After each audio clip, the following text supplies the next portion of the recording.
On va aller à la prédication de la parole de Dieu. On va aller dans Matthieu, le livre de Saint Matthieu.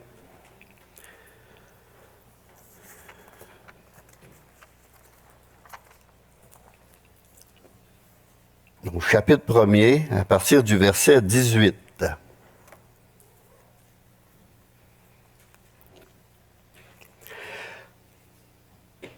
Voici de quelle manière arriva la naissance de Jésus-Christ.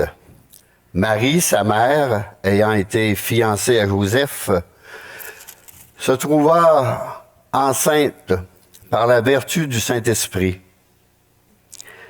avant qu'ils eussent habité ensemble. Joseph, son époux, qui était un homme de bien et qui ne voulait pas la diffamer ou porter atteinte à sa réputation, se proposa de rompre secrètement avec elle. Comme il y pensait, voici un ange du Seigneur lui apparut en songe. Et dit, Joseph, fils de David, ne crains pas de prendre avec toi Marie ta femme, car l'enfant qu'elle a conçu vient du Saint-Esprit. Elle enfanta un fils, et tu lui donneras le nom de Jésus. C'est lui qui sauvera son peuple de ses péchés.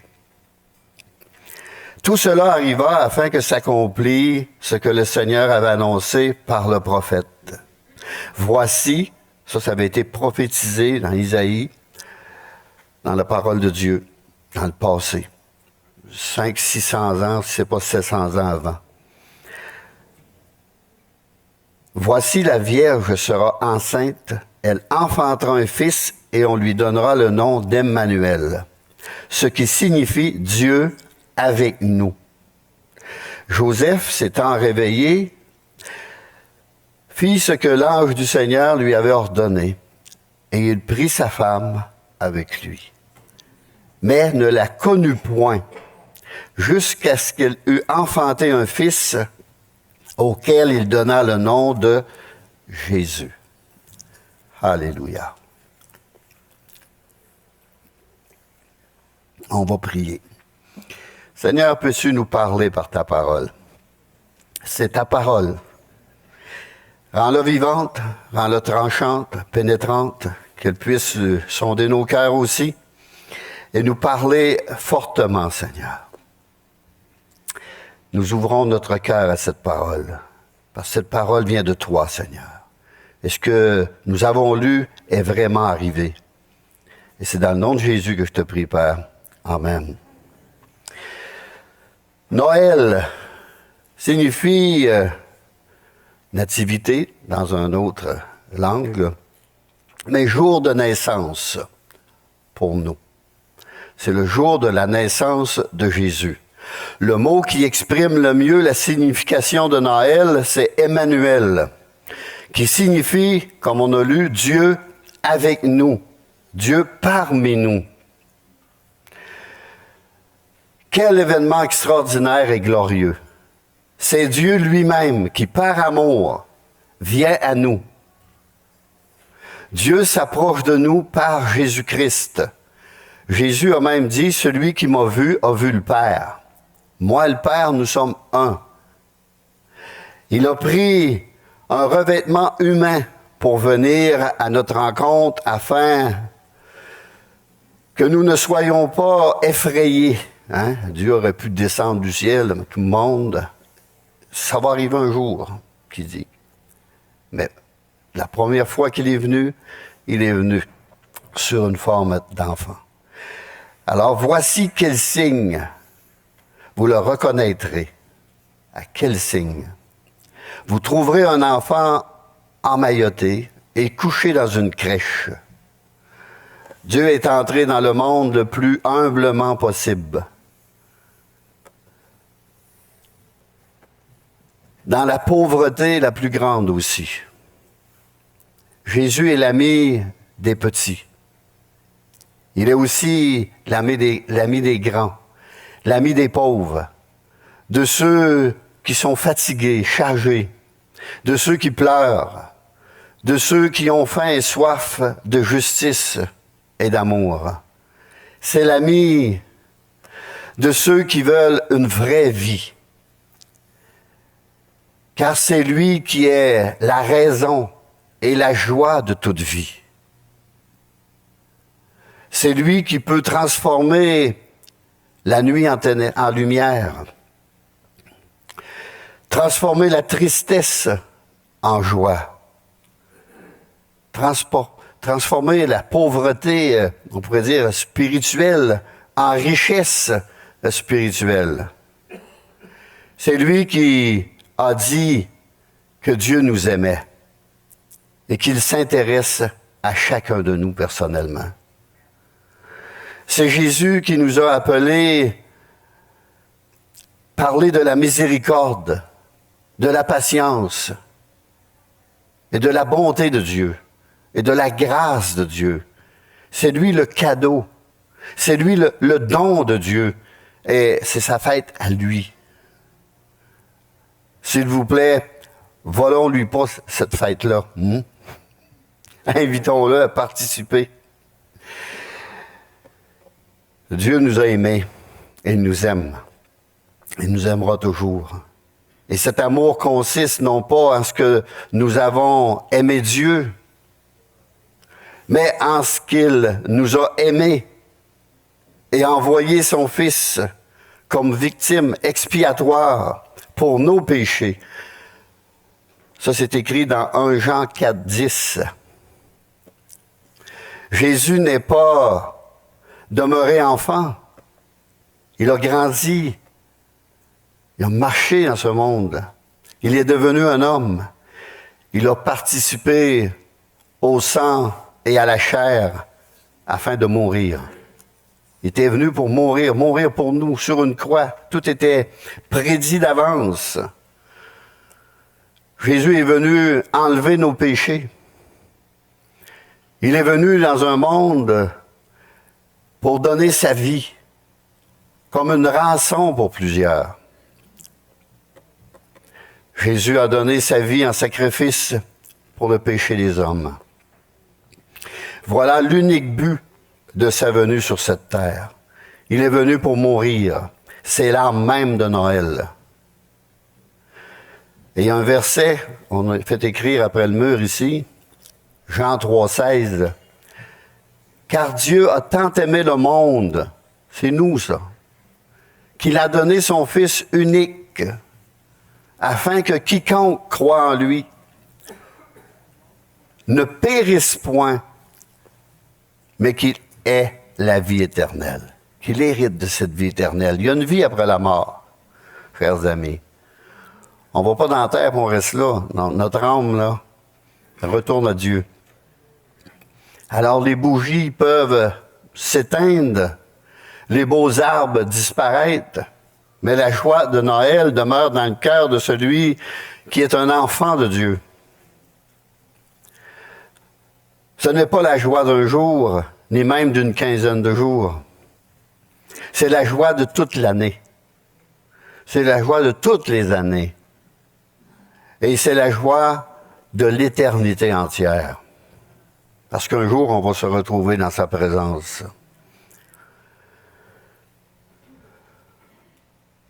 Dieu a visité la terre. Il nous a donné son Fils, un sauveur. Un sauveur vous est né. Christ est le cadeau parfait pour l'humanité, toute l'humanité entière. Et dans la vie de tout croyant, il y a un Noël particulier. Un Noël qui n'appartient qu'à lui. Un Noël dont la date n'a pas été fixée par le calendrier. Et c'est le jour où l'enfant de Bethléem est venu naître dans le cœur. Dieu habite pas d'une maison faite d'hommes, de bois, d'argent, de pierre. Il habite dans ce qu'il a créé, dans l'homme. C'est pour ça qu'on a un corps, un âme et un esprit. Il faut que l'Esprit de Dieu vienne habiter en nous. Et là, on devient le temple du Saint-Esprit. Le jour de notre conversion, regardez ce que Pierre nous dit dans Acte 3, Acte 3, verset 18, « Mais Dieu a accompli de la sorte ce qu'il avait annoncé d'avance par la bouche de tous ses prophètes, que son Christ devait souffrir. » Et ça, on voit ça à grandeur dans l'Ancien Testament. Tous les livres n'en parlent. « Repentez-vous donc et convertissez-vous pour que vos péchés soient effacés, afin que des temps de rafraîchissement viennent de la part du Seigneur, et qu'il envoie celui qui vous a été destiné, Jésus-Christ. » Et au verset 12 du chapitre 4, « Il n'y a de salut en aucun autre, car il n'y a sous le ciel aucun autre nom qui a été donné parmi les hommes par lequel nous devions être sauvés. » Et ça, c'est Pierre qui a écrit cela et a dit cela à tous ceux qui venaient de crucifier Jésus-Christ. Il y avait une raison pour sa venue.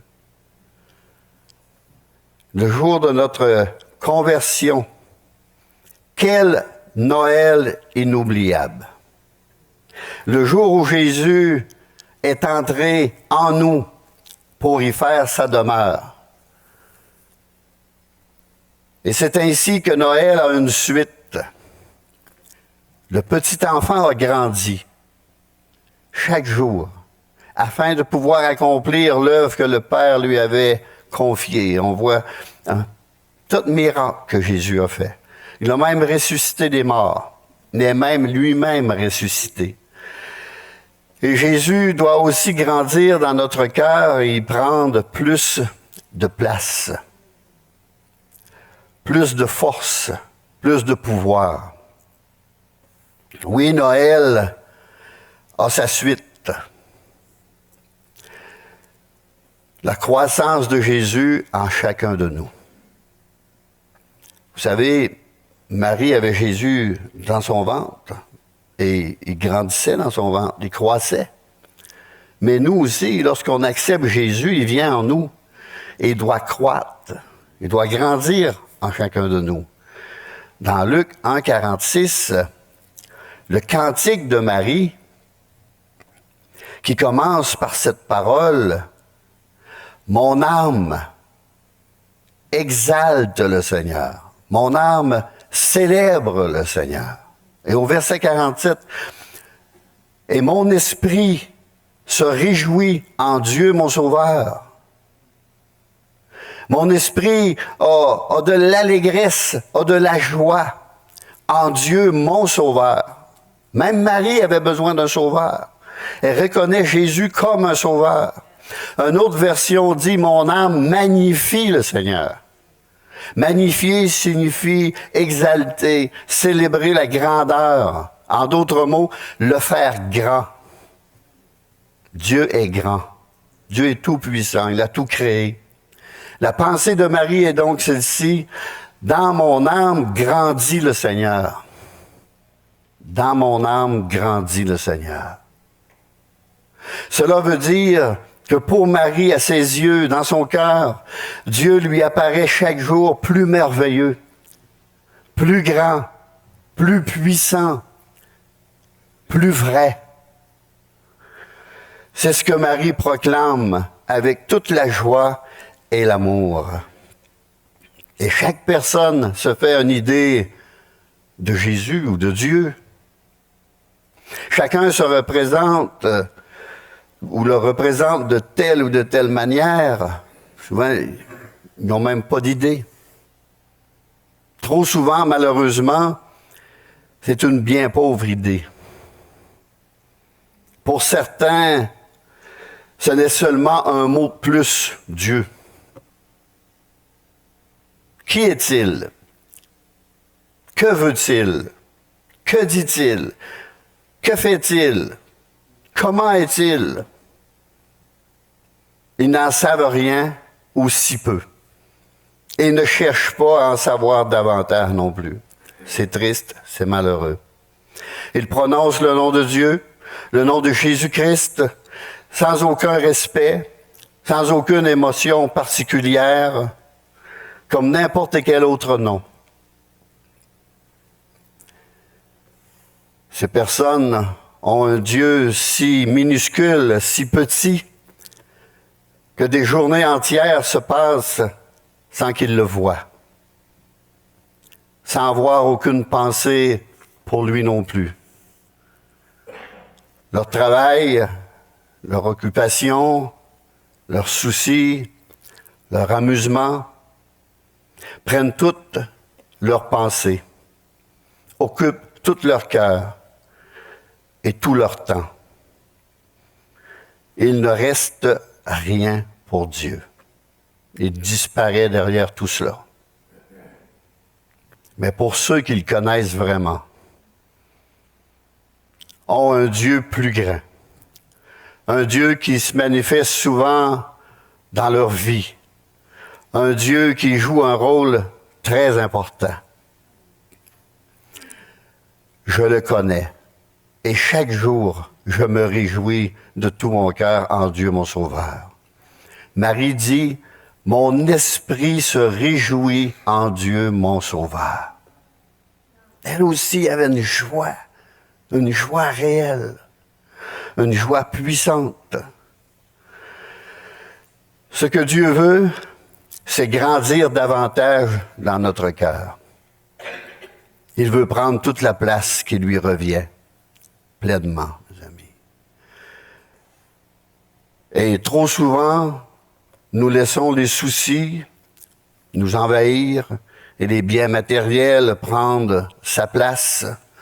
Et dans certaines situations, nous oublions même sa présence. Nous négligeons de le consulter et nous agissons par nous-mêmes sans savoir ce qu'il a à nous dire. Cela nous montre que le Seigneur doit grandir et prendre plus de place dans chacune de nos vies. Et pour cela, pour que cela se fasse, nous devons le connaître davantage et réaliser combien il nous aime. Oui, connaître sa sagesse, sa gloire, sa bonté, sa sainteté davantage. Plus nous nous approcherons de Dieu, plus il occupe tout notre cœur et toutes nos pensées. Mieux nous le connaîtrons, mieux nous l'aimerons et mieux nous lui obéirons. Prenons l'exemple d'une montagne. Plus que je m'approche de la montagne, plus je la vois grande. Et elle finit par occuper toute ma vision, tout mon horizon. Comme Marie, magnifions le Seigneur. Que chaque jour, il soit plus grand dans nos louanges, plus grand dans la place que nous lui laissons dans nos âmes, dans nos esprits. Si grand que nous ne puissions tout lui confier. Moi, je me confie chaque jour dans le Seigneur. Je me confie pour la santé, je me confie pour les finances, les situations, mon âme, mon esprit. Et c'est la seule manière d'être plus heureux ici-bas, avoir plus de joie et de bonheur. C'est pas long. On a juste à l'inviter, de dire de venir dans notre cœur, dans son temple qu'il a créé et de prendre la place qui lui revient. Et c'est tout. Il le fait. Si on lui demande de tout notre cœur, il le fera. Seigneur, révèle-toi. Fais-toi connaître. Viens dans mon cœur. Viens dans ma vie. C'est ça une prière. Lave-moi, purifie-moi, sanctifie-moi. C'est son but. C'est pour ça qu'il est venu. Amen. Je vais laisser la place à Valérie.